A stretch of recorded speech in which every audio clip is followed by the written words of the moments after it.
भारत में सदियों से हिंदू धर्म के राजाओं और प्रजा के लिए पुत्र होना महत्वपूर्ण रहा है, क्योंकि पुत्र ही अपने माता पिता का दाह संस्कार करता है। राजा बनाने के लिए प्रजा के हितों का भी विशेष ध्यान रखा जाता था और जो सबसे योग्य शासक होता था उसे ही सत्ता का अधिकारी घोषित किया जाता था। इसके लिए कई बार राजा को पुत्र गोद भी लेना पड़ता था। 1818 से पहले ईस्ट इंडिया कंपनी का भारत में इतना प्रभाव नहीं था, न वो राज्य को उत्तराधिकारी संबंधित मामलों में हस्तक्षेप करती थी। लेकिन कंपनी ने 1818 से लेकर 1834 तक गोद लिए बच्चों को मान्यता देने या ना देने संबंधित मामले में अपनी राय देना शुरू किया और 1841 तक कंपनी ने इस मामले में अपना स्वार्थ सिद्ध करने के लिए एक आधिकारिक नीति बना ली, जिसे उन्होंने डॉक्ट्राइन ऑफ लैप्स की नीति का नाम दिया। डॉक्ट्राइन ऑफ लैप्स वास्तव में अंग्रेजों के साम्राज्यवादी नीति का एक भाग था, जिसके अनुसार अंग्रेज देश में अधिक से अधिक राज्यों पर अपना शासन करना चाहता था। लॉर्ड डलहौजी ने इस नीति को शुरू किया था, जो कि भारत का गवर्नर जनरल था। उनका कार्यकाल 1848 से 1856 था। हालांकि ईस्ट इंडिया कंपनी के कोर्ट ऑफ डायरेक्टर ने इस नीति की नींव डलहौजी के कार्यकाल से बहुत पहले 1834 में डाल दी थी, लेकिन डलहौजी की सक्रिय क्रियाशीलता ने इसे अधिक प्रभावी बनाया। वैसे तो अंग्रेज भारत में व्यापार करने आए थे, लेकिन बाद में उन्होंने कूटनीति से हमारे देश का शासन करने के लिए विभिन्न नीतियां अपनाई और अंग्रेजों की साम्राज्यवादी सोच ही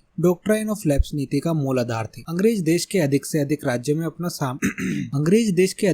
राज्यों पर अपना शासन चलाना चाहते थे। हर उस राज्य का जिसमें राजा को कोई पुत्र ना हो तो उसे सत्ता अंग्रेजों को सौंपनी होती थी। गोद लेना या किसी को गोद लेकर अपना उत्तराधिकारी घोषित करना अंग्रेजों के लिए मान्य था, फिर चाहे राजा ने अपने वंश के ही बालक को गोद क्यों न लिया हो। इस नीति के अनुसार अंग्रेज शासक के दत्तक पुत्र को पेंशन या कोई और आर्थिक सहायता नहीं देते थे। दत्तक पुत्र को अपने पिता की निजी संपत्ति में ही अधिकार मिलता था। बाकी राज्य के राजनीतिक, सामाजिक और आर्थिक अधिकार अंग्रेजों के पास चले जाते थे। वास्तव में अंग्रेज भारत में कुछ शासकों के शासन करने के तरीके से नाराज थे। कुछ राजा अपनी प्रजा पर ध्यान न देकर विलासी जीवन व्यतीत करते हैं, इसलिए लॉर्ड डलहौजी ने उन पर लगाम लगाने के लिए उन राज्यों में ये नीति शुरू करने की सोची। ऐसे में उन विलासी राजाओं से आम प्रजा को मुक्ति मिली और अंग्रेजों के प्रति कारक सोच के कारण ऐसे राज्यों का विकास होना शुरू हुआ। इस नीति का सबसे ज्यादा प्रभाव उन राज्यों पर पड़ा जहाँ पर शासक ने उत्तराधिकारी गोद लिया। इसी कारण उस समय राजा राजकुमार के अलावा जागीरदार, ब्राह्मण और पूरे संपन्न वर्ग पर भी पड़ा। लॉर्ड डलहौजी से पहले कंपनी ने इस नीति को अपनाकर ही 1839 में मांडवी, 1840 में कोलवा और जालौन, जबकि 1842 में सूरत को अपने अधीन कर लिया था। हालांकि कानूनी तौर पर डॉक्ट्राइन ऑफ लैप्स की नीति से अंग्रेजों के अधीन गए राज्य लॉर्ड डलहौजी के आने के बाद सामने आए, लेकिन कंपनी ने इस दिशा में काम करना बहुत पहले ही शुरू कर दिया था। राजनीतिक तौर पर इस नीति के क्रियान्वयन का बहुत प्रभाव पड़ा, लेकिन साथ ही इसका गलत असर सामाजिक और धार्मिक परिस्थितियों पर भी हुआ। विभिन्न राज्यों में अचानक से अपने राज्य में होने वाले सत्ता परिवर्तन सैनिक आम भारतीयों में भी अंग्रेजों के प्रति रोष उत्पन्न हुआ। 1857 की क्रांति के कई परिणामों में एक डॉक्ट्राइन ऑफ लैप्स की नीति भी शामिल थी, जिसके कारण अवध, नागपुर, कानपुर, झांसी जैसे कई राज्यों के शासकों ने अंग्रेजों से विद्रोह कर दिया। वास्तव में 1848 में जब सतारा को अंग्रेजों ने इस नीति के हथियार बनाकर हड़पा था, तभी अंग्रेजों के खिलाफ रोष पनप चुका था। इसके बाद जयपुर, संबलपुर, बागड़, उदयपुर, झांसी, नागपुर, करौली जैसे कई राज्यों पर हुए इसके प्रभाव के कारण 1857 की क्रांति का जन्म हुआ। नाना साहिब की पेंशन बंद हो जाना, रानी लक्ष्मीबाई की झांसी पर आक्रमण करना जैसे कई बड़े मुद्दे थे, जिनका कारण उत्तर भारत के विभिन्न प्रांतों में अलग अलग समय पर 1857 की क्रांति ने जन्म लिया था। तो ये थी कहानी डॉक्ट्राइन ऑफ लैप्स की। वीडियो पसंद आए तो वीडियो को लाइक करें, सब्सक्राइब करें और कमेंट जरूर करें।